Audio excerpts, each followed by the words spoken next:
What's up guys, J Joseph here, and we are finally reviewing the Nike SB Nyjah Free 2s.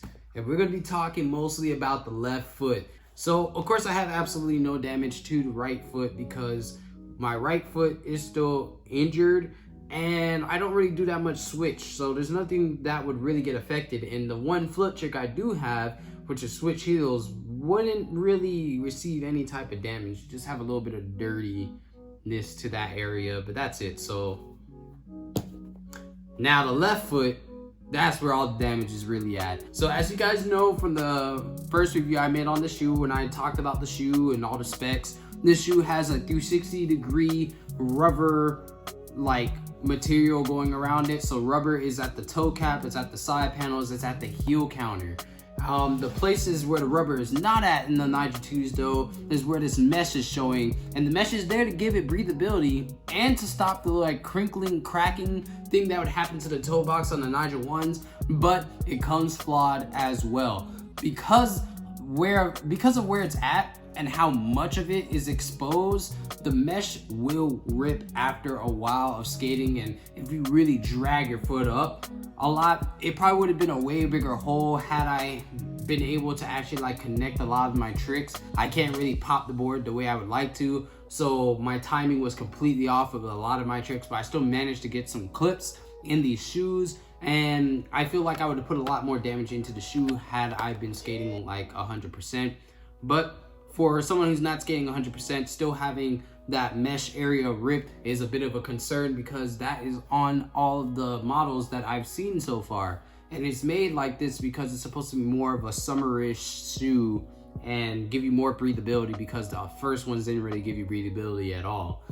Another thing I did not like when it came to this shoe, I saw it when I first got the shoes and I knew it was going to become a problem, and it definitely was a problem, was the lacing system. The lacing system was 100% good until we got to this area right here where these two lace loops make that 4 are just exposed without a under the like protection area lacing for backup. So these 4 lace loops are all exposed out here, so once they rip, they just kind of go over to the middle, which is cool and all, because I realized when this ripped, it didn't really take away from how like firm the shoe held.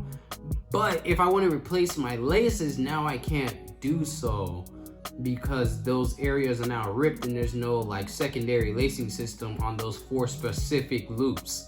So that kind of sucks, Nike. If we can go over that.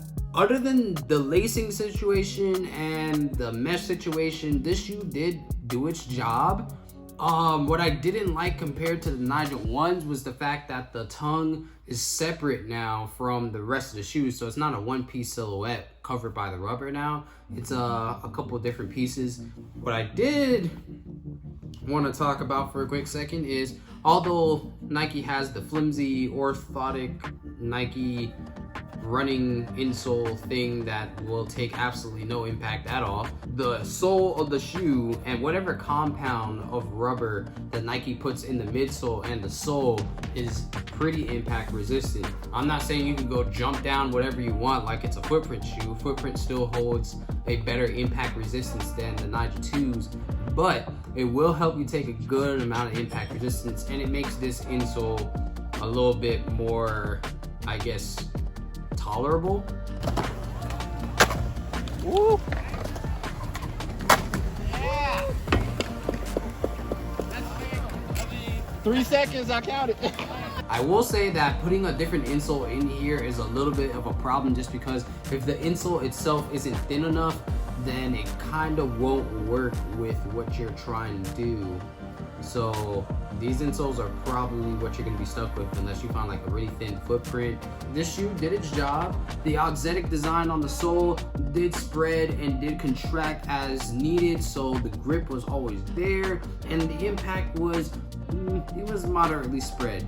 So I didn't expect it to take more impact than the footprints, which I'm glad I didn't expect that, because then I would have held this shoe to a way higher standard.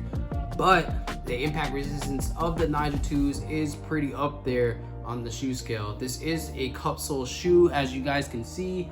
only bend it at the front, you can't really bend it at the back, so you can expect to take impact in the shoe. But it is more of a running-ish shoe, so you do have a very thin forefoot, so if you are taking impact towards the forefoot, you will feel that. Other than that, it's a really good shoe. It's pretty technical. I personally don't like the lacing systems with the 4 exposed eyelets, and I also am kind of iffy on the mesh. But if you really want to protect the mesh, you could put shoe glue on it or whatever. It would look ugly as hell, but you could put shoe glue over it and protect that whole area. That's completely up to you guys.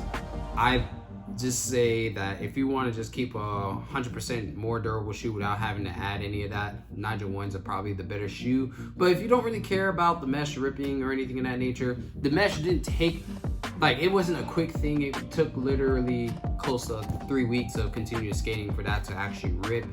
It probably would have been a little bit quicker, but still within that 3-week span if I was 100% when skating. But like I said, it's a really great skate shoe. It does its job. I just don't really like how the mesh was placed and how the eyelets were for this shoe. That's it. That was the review of the Nyjah SB2 free whatever, blah blah blah. You can still get these shoes on Nike SB's website. It's kind of hard to get the all white colorway. I probably should have preserved these because I saw that they're reselling apparently. I didn't know that Nikes that weren't Dunks resell for anything, so that's crazy.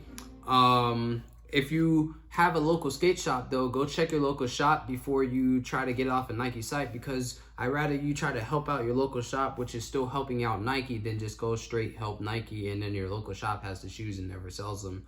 If you want to see any more shoe reviews that I have on the page, I will leave a link to a playlist that will have all of my shoe reviews on my page on there. Look through that list because there's probably a shoe in there that either you haven't skated before or that you might want to learn about. Hit those videos, watch them, like them. If you haven't subscribed to the page already, definitely subscribe. Peace out, guys. Everybody's living like the clock don't change. Being comfortable equivalent to the same old thing. I'll be damned if I am living like there's not a better day. It's my time to go and get it. Fuck what anybody say.